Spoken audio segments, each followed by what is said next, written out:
Yeah, well, it's so important in defending the rights of people who otherwise would be disadvantaged. Now, the sport is an issue we've looked at in the past, but this case, the genesis of this case, demonstrates the point precisely, right? Because the government in Scotland has these quotas. We're all familiar with gender quotas. You know, want 50% of women in Parliament or 50% of women on major boards or whatever.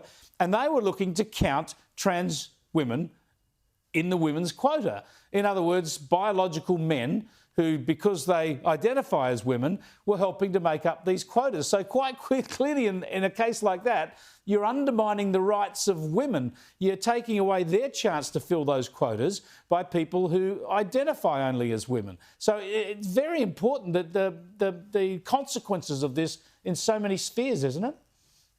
100%. I mean, obviously, I come at this from a women's rights perspective and female-only spaces. It's how I was brought into it. But I do think it's important to stress it really isn't just women's rights. Men have the right to single-sex spaces as well, and men also have the right to say, that's a man. And if you are putting it in law that men can be women or women can be men, and then you have to agree with that out of fear of punishment, it means that everyone else in society is giving up some of our most basic freedoms, our most basic rights, in order to validate some very, very delusional people. So this is a common sense decision that has happened today that hopefully will ripple through the rest of the Commonwealth, because both, say, Canada and Australia, I would argue, are two of the most captured countries in the world. Yep. How the law is in Australia at the moment. I mean, Albanese is constantly going on about how he has so many women in his government, but it's the Labor government who took out the definition of women in the Sex Discrimination Act, and he could have 1,000 men in his government claiming to be women, and he would have no choice but to sit there and say that there is equality.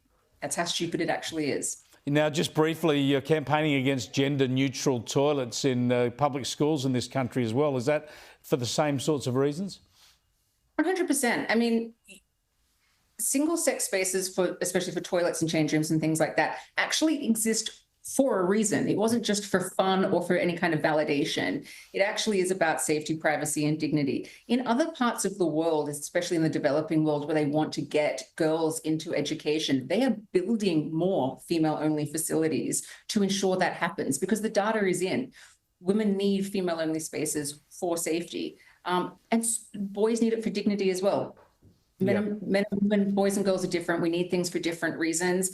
At the moment, in schools where there are only gender-neutral bathrooms, you're hearing this in Australia, in the UK, girls aren't going to the bathroom during the school day. This is dangerous. Yeah, what a shocking situation. No one wants this. Men don't want to have gender-neutral spaces where women and young girls can be in there while they're doing their thing, like a decent man who's never to be in that position. So none of this works for anyone, and it is time for Australia to get with the program, because we are being left behind on this issue. Absolutely. It's all a matter of common sense. Thanks so much for joining us, Sall. Sall Grover there, who's been a fantastic campaigner on these issues, and now a beacon of light has been lit up by the Supreme Court in the UK.